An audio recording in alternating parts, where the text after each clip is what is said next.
कोटि समप्रभ निर्विघ्नं कुरु मे देव सर्वकार्येषु सर्वदा। गजानन गणपति महाराज की जय। शारीरिक मानसिक त्रिविध तापनो त्याग करी આજે આપણે કર્મનો પ્રારંભ કરી રહ્યા છીએ। કર્મારંભે આજમ્ય પ્રણનામ્ય હરિમ કેશવાય નમઃ હરિમ હરિમ ગોવિંદે હસ્તમ પ્રક્ષાલિષ્ટુયા વિનાશાજ્ઞા ધર્મ કલ્યાણ વ્રત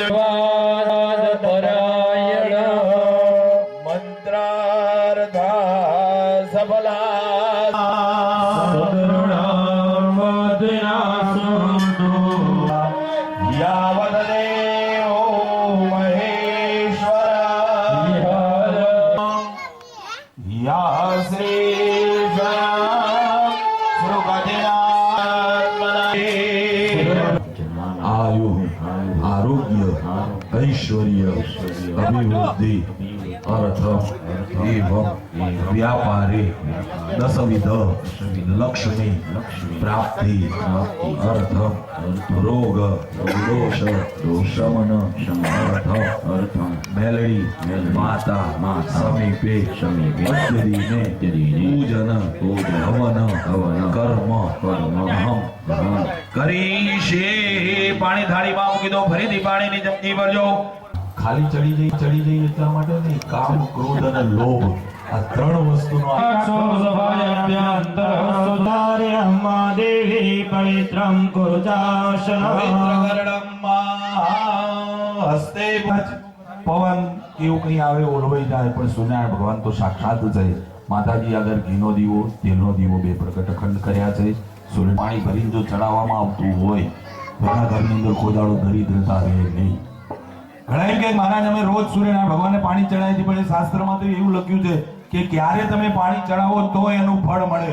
10:30 વાગે પાણી ચડાવો તો ફળ ના મળે, તો 6:30 ચડાવવું પડે તો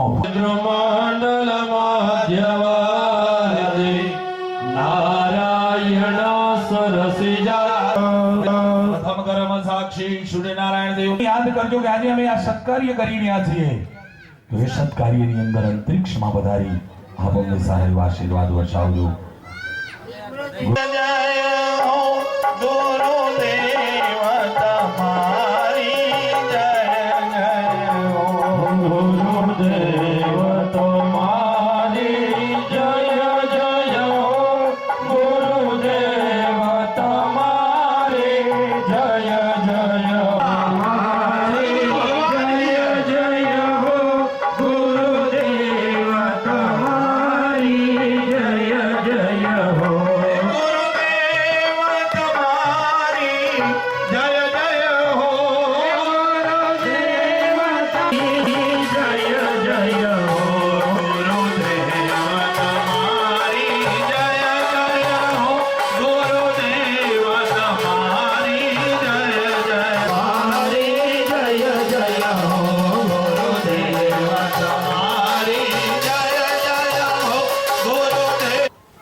વિઘ્નોને હરનારા દેવ ગણપતિ મહારાજ છે। ઉમરા ઉપર ગણપતિ મહારાજનું સ્થાન છે।